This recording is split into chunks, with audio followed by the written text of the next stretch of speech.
అభిరామ భట్టు అనేటటువంటి భక్తుడు ఎప్పుడు అమ్మవారిని లోపల దర్శనం చేస్తుండేవాడు. పొంగిపోతున్నప్పుడు అమ్మవారి ముఖమండలం కనపడుతుంది అభిరామ భట్టుడు. ఇక్కడ ముఖం ఎలా ఉంటుంది, పూర్ణ చంద్రబింబం ఎలా ఉంటుందో అలా ఉంటుంది. ధ్యానంలో ఉన్నాడు, బాహ్యస్మృతి లేదు. అప్పుడే తంజావూరు మహారాజు గారు గుళ్ళోకి వచ్చారు. మహారాజు వస్తున్నాడని అందరూ లేచి నిలబడ్డారు. ఈయనొక్కడు ధ్యానంలో ఉండి లేవలేదు. మహారాజు ఆగన్నాడు, వీరొక్కడు లేచి నిలబడలేదు. ఎవరు వీరడిగారు, చంపేస్తాడేమో అవిధేయతని, పరమభక్తుడు పాపమని అక్కడ ఉన్న వాళ్ళందరూ మహారాజా ఉన్మాది బాగుంటుంది, అందుకు నా మత్తులో ఉన్నాడు, క్షమించండి అన్నారు. మహారాజు గుళ్ళకి వెళ్ళాడు, పూజలు పూర్తయిపోయి మళ్ళీ వస్తున్నాడు. ఆయన అలాగే ఉన్నాడు, మహా తేజోమూర్తిగా ఉన్నాడు. ఆయన అమ్మవారు తెల్లబోయాడు. ఆ వచ్చినటువంటి రాదు ఇతను ఉన్మాది కాడు, తాగుబోతు కాడు, మీరు అబద్ధం చెప్తున్నారు. ఇతను ధ్యానంలో ఉన్నాడు. ఎవరో మహాపురుషుడని నేను అనుకుంటున్నాను. వాళ్ళన్నారు కాదు ఉన్మాది అన్నారు. అబద్ధం చెప్పామని తెలిస్తే ఏమని అంటారు.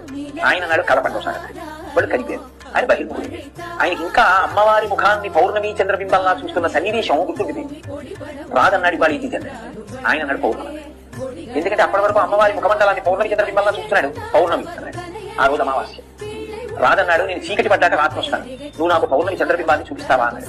అంటే అభిరామ భట్ అన్నాడు అమ్మవారు ఉంది నాకెందుకు అన్న ధైర్యంతో తప్పకుండా చూపిస్తాను. రాజు అక్కడ ఉన్న వాళ్ళ అందరూ అన్నారు చచ్చిపోయేవారు. రాజు ఇదిలో ఎందుకు వచ్చిన మాటరా, ఏదో పొరపాటు కప్పుకున్నాను, ఇదిదో నాకు తెలియదంటే పోదా చూపిస్తాను, ఎందుకన్నా అప్పుడైనా నీకు అనుమానం రావద్దా. నేను బాహ్య స్మృతిలో నేను ఆయన ఏదో అడిగాడు, నేను ఏదో అన్నానంటే. అయినా ఏ అమ్మవారిని నేను ధ్యానం చేస్తున్నానో ఆ అమ్మవారే నన్ను రక్షిస్తుంది అన్నాడు. సాయంకాలం అయింది, అభిరామ భట్టు కూర్చున్నాడు. కూర్చుని అభిరామ అంతాది అంటారు. అంతాది అంటే దేంతో పూర్తయిందో దాంతో మొదలెట్టారు. చెప్తుంటే 63వ శ్లోకం అనుకుంటారు. దగ్గరికి వచ్చేటప్పటికి తంజావూరు మహారాజు వచ్చాడు. వచ్చి ఈయన ఉన్నటువంటి అరువు దగ్గరికి వచ్చాడు.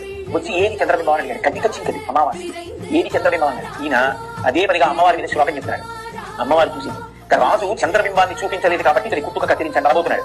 అమ్మవారు వెంటనే తన చెవి తాటంకాన్ని ఒకదాన్ని తీసి ఆకాశంలో తీసింది. గుండ్రగా ఉన్న తాటంకం మిరిసిపోతున్న చంద్రబింబాల్లా ప్రకాశం. వెంటనే ఆయన అభిరామ భట్టు కాళ్ళ మీద పడి అమావాస్య నాటి రాత్రి పౌర్ణమి చంద్రబింబాన్ని చూపించావు, అమ్మవారి చెవి తాటంక దర్శనమైంది నీకు, నీ వల్ల నాకు అని ఆయన కాళ్ళ మీద పడి ఆయన్ని సత్కరించాడు.